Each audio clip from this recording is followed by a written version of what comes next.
Hey everyone, and welcome back to Brian's Two Cents, and welcome to this video where I'm going to rank my top 10 greatest quarterbacks of all time as of July 15th, 2025. I'm wearing my Green Bay Packers cap.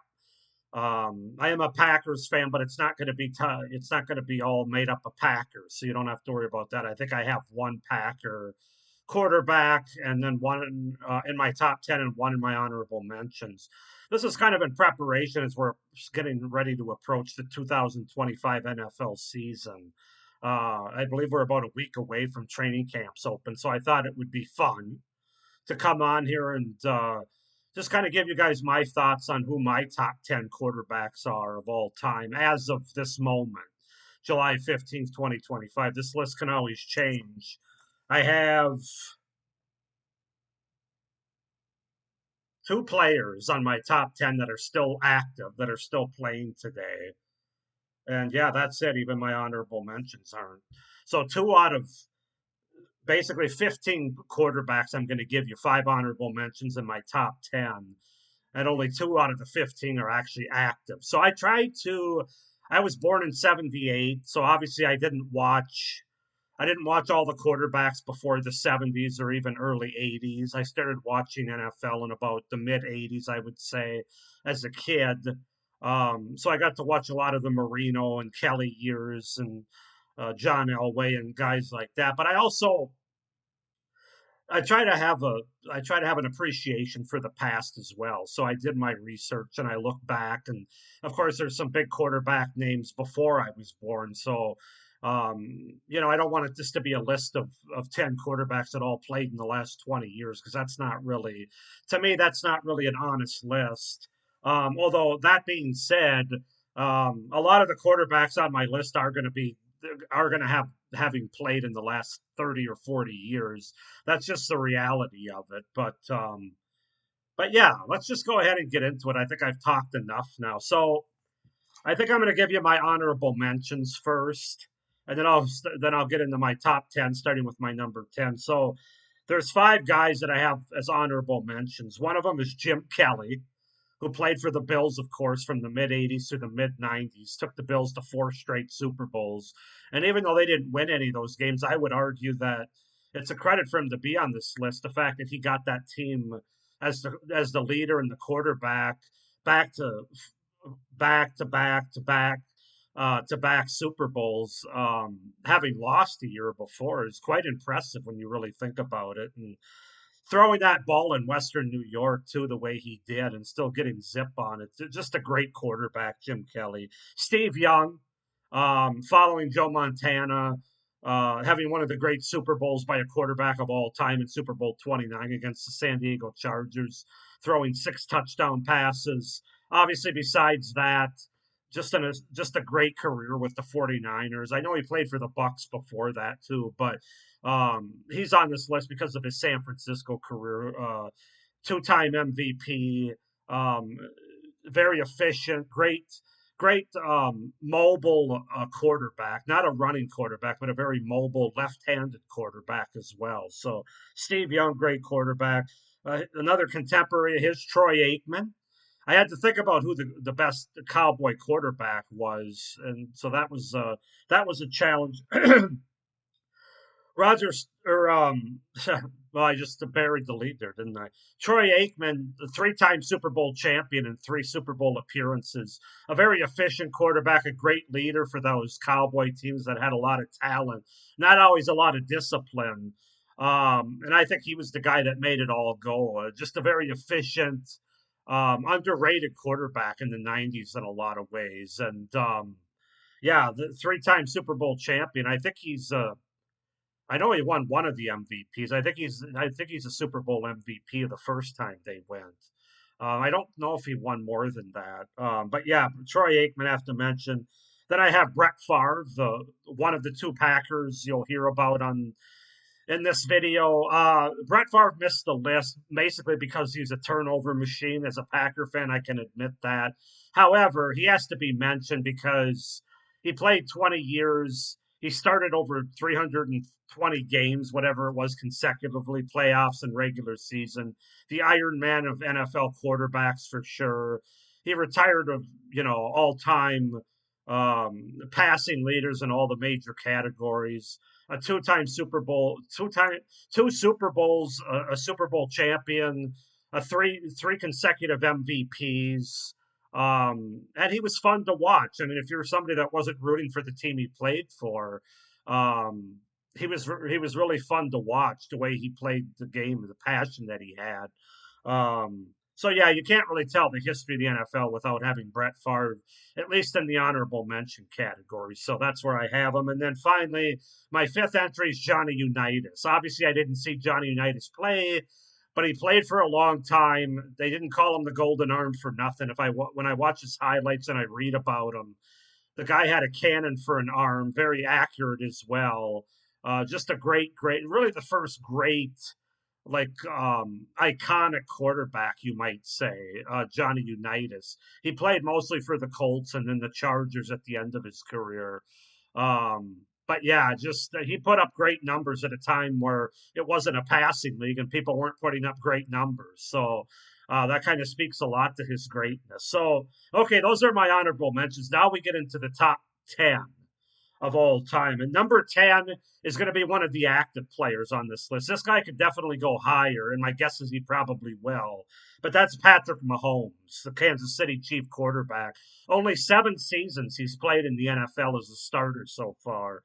He's a three-time Super Bowl champion. He's been to 5 Super Bowls in 7 years. He's a three-time Super Bowl MVP, a two-time league MVP. And I think the biggest thing is he's just a game changing quarterback. He's one of those generational quarterbacks that change the game and change the way that coaches and defenses have to coach against quarterback play. And yeah, I mean, Patrick Mahomes is just I know he hasn't been as popular the last few years, which I think is always kind of the case when a quarterback wins so much. You try to find problems or things not to like a guy for. He's been a little bit whinier, according to some people, over the last few years. They always get the calls. You know how it goes when a team or a player wins all the time. But there's no denying that Patrick Mahomes is just a virtuoso quarterback. I mean, you could put him up against any. He truly can throw no look passes in an NFL game, and yeah, what else can you say? I mean, he's still got a lot of career ahead of him. Number 9 is going to be a guy that retired not too long ago, and that's Drew Brees. He was the quarterback for the Chargers for a few years, but then mostly the New Orleans Saints. I think he played about 15 seasons for. Um, Super Bowl champion and Super Bowl 44, Super Bowl MVP, a 13-time Pro Bowler. He really just put up video game numbers throughout his whole career. I mean, he was a guy that could easily throw for over 5,000 yards and 40 touchdowns, and he was so consistent at it. He didn't miss a lot of games due to injuries, at least not with the Saints in the last 15 years of his career. Drew Brees was just he just knew how to get it done as a quarterback. He really did. And like I said, I have video game numbers. It's the biggest compliment I can give him because it's kind of like when you play one of those video games in the old Maddens where you can just have a guy throw for like 700 yards and 9 touchdowns in a game. That's Drew Brees in the NFL in real life. So my Drew Brees, my number 9. He was also a great guy, great humanitarian, but that's not why he's on this list. But I did want to mention that. Number 8 is going to be the who I think is the greatest Dallas Cowboy quarterback, and that's Roger Staubach, Roger the Dodger. Two-time Super Bowl champion, 4 Super Bowl appearances.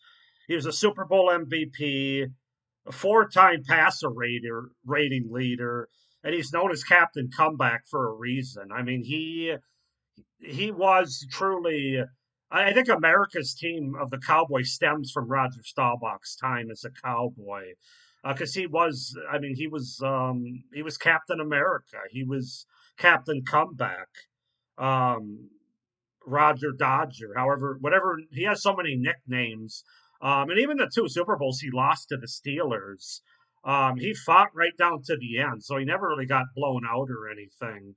Otherwise, he could have easily had 4 Super Bowls and been much higher on this list. But I didn't see him play, obviously, but I've seen enough highlights. There was enough video of the 70s when Roger Staubach played that I think even though he's got one less Super Bowl than Aikman, I think he's a better quarterback, like individual quarterback as well as team leader. Just as good of a team leader as Aikman, but a better physical specimen of a quarterback than Aikman. Was asked to do more.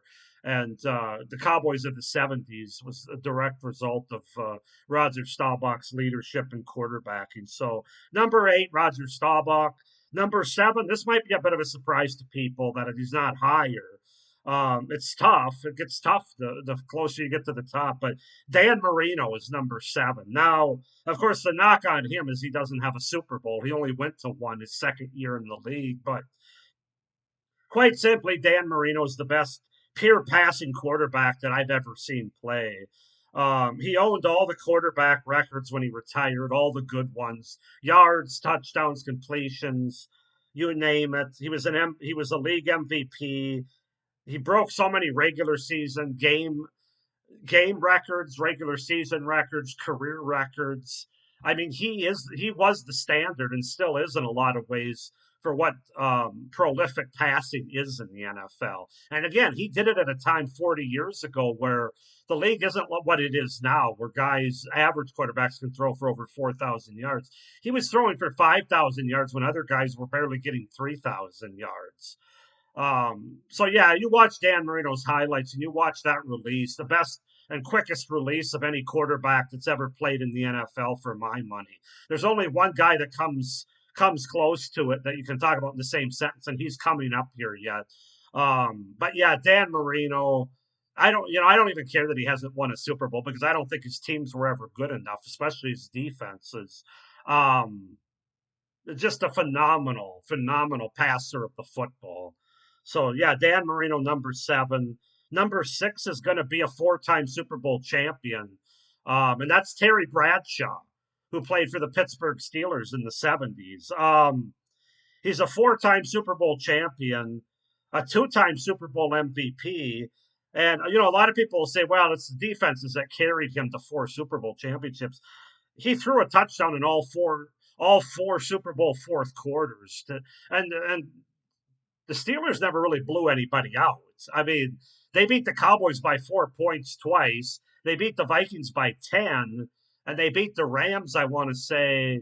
Well, maybe they beat the Rams by 15 or so. But I mean, every quarter or every fourth quarter, he needed the touchdown to either seal the game or win the game. So I think he was a lot more important to that Steelers team than what people want to believe. And yeah, I got to have Terry Bradshaw at number 6.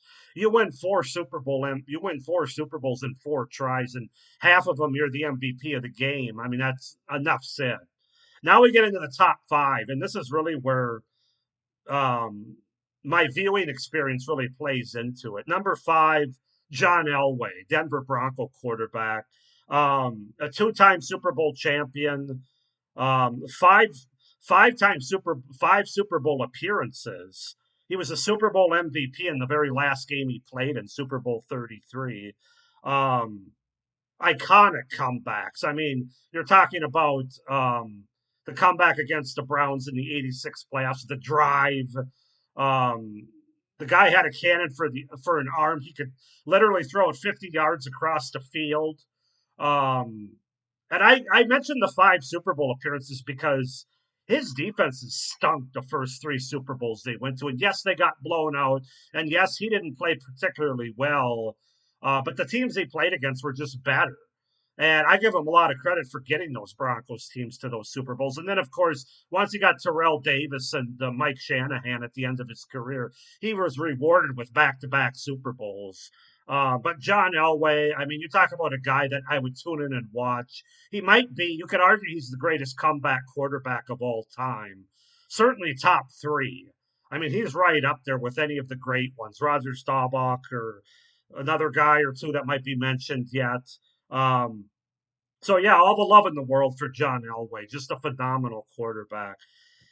Okay, number 4 is the other active player that's still playing, and some people probably at this point wish he wasn't, but that's my guy, Aaron Rodgers, who's now a Pittsburgh Steeler, but of course the majority of his career was with the Green Bay Packers here. I'll probably get pushback on this one, and that's fine. A lot of this is based on eye test, but even the numbers. Aaron Rodgers, of course, is a Super Bowl champion, a Super Bowl MVP. He's a four-time league MVP, back to back in 20 and 21, 10 Pro Bowls, a four-time passer rating leader, and quite frankly, he's the other guy with the release that I was talking about with Marino. I think Rodgers is better than Marino because he's got the wheels. Like Dan Marino could maneuver the pocket, but Aaron Rodgers could run and throw out of the pocket and hit a gnat's ass 40 yards down the field out of the pocket. He's the best out of the pocket quarterback thrower that I've ever seen play the game. And yes, I know the last few years have been rough. I'm not just looking at the last few years. I'm looking at 2008 to like 2021. When he was a Packer, um, Aaron Rodgers was as good as it's ever gotten, man, in the NFL. I mean, the eye test, just watching Aaron Rodgers, he actually made a position look easy that every other quarterback that's ever played will say it's not easy. Even Aaron Rodgers will say it's not easy, but he made it look easy because he had all the tools, all the physical attributes, as well as the mental attributes to play quarterback and lead his teams. It's really the crime of the century that he didn't win or get to more Super Bowls. I have a lot of thoughts on why that is, and I know the haters are going to say he has a lot to do with it. I'll give you this: I think he has a lot to do with the last few that they had a chance to go to at the end of his career, from like 2019 to 2021. I think he was. You could give him some responsibilities for those teams not getting the Super Bowls, but I'm not giving you 2011 to 2016. No way. He was the reason that they got even close. So yeah, Aaron Rodgers, the best TD to interception ratio, and it's not even close. I think he's barely got over 100 interceptions in a 20, like 17 or 18 years starting in the NFL. Well over 500 touchdowns throwing. So that record will never be touched.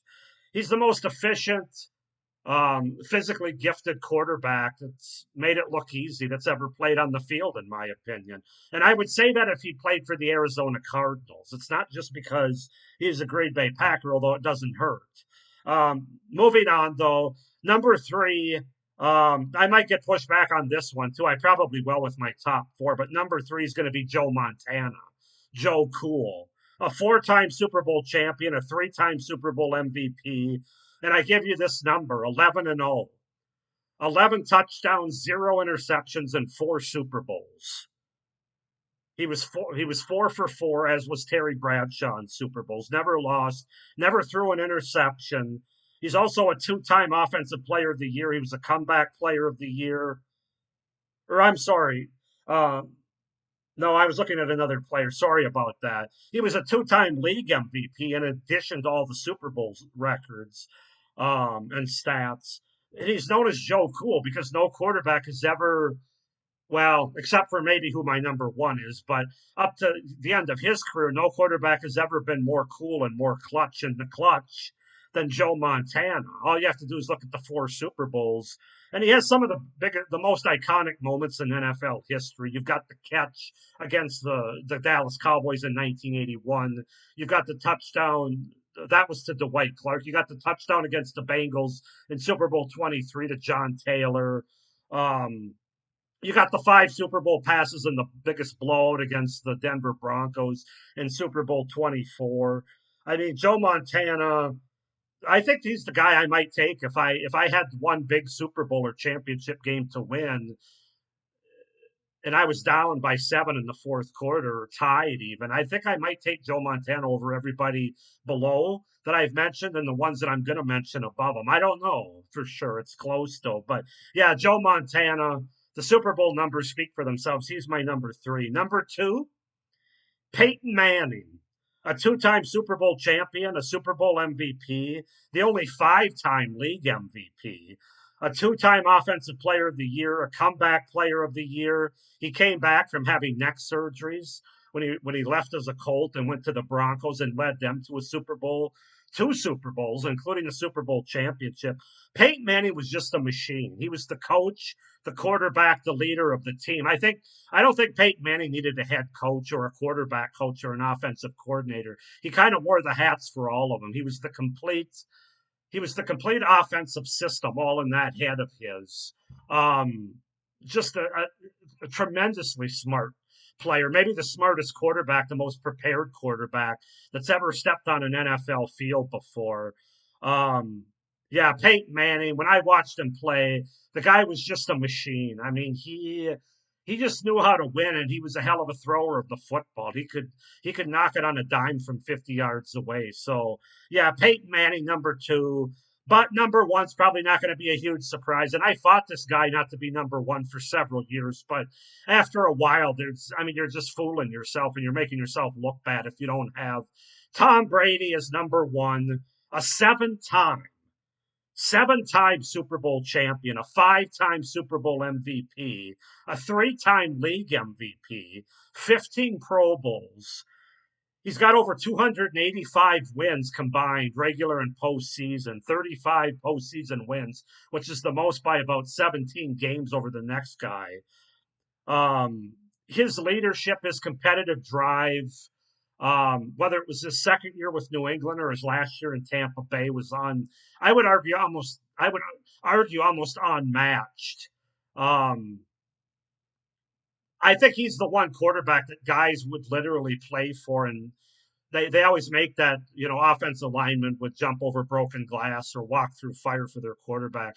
I think Tom Brady was able to galvanize his team and galvanize his teammates to the point where they would do anything for him. And if that isn't the ultimate compliment to a quarterback, in addition to all the Super Bowls and all the championships and the MVPs, and oh, by the way, he's got like 650 touchdown passes. And I don't know. I don't even think he's got 200 interceptions, maybe. But the guy played 21 years. I remember when he beat Tampa Bay for his last Super Bowl. I looked at my wife and said, the guy's played 20 years in the NFL, and half of the time he's played, and he ended his season in the Super Bowl either by winning or losing. Think about that. 20 years, 10 of those 20 years, you end the season in the Super Bowl. I think the game that did it for me was when he came back and beat the Falcons down 28-3. That's when I said, okay, I he was like three or four for me for the longest time, but it's like after that, and then if that wasn't enough, he goes to another team finally away from Belichick and puts that whole thing to bed about how it was the coach and that he wouldn't have won without Belichick or with another team. Well, then he goes on a run with Tampa Bay, throws three touchdowns, and wins that Super Bowl. Yeah, Tom Brady's hands down the greatest. I know he's not the most liked guy in the world. Kind of like I was talking about with Patrick Mahomes. He won so much that people find reasons not to like him. He's definitely not a perfect person. I mean, he is kind of cocky, but I just think on the field, the way he was able to galvanize and lead the other players and his teammates, I don't think I've ever seen that before. I don't think anybody's done it as well. Joe Montana did it um, pretty well. Peyton Manning did it pretty well, but they didn't win the Super Bowl amounts that this guy did. So anyway, with that being said, yeah, Tom Brady's number one. Go ahead and comment down below your guys' list. You can push back if you want, but keep it somewhat clean.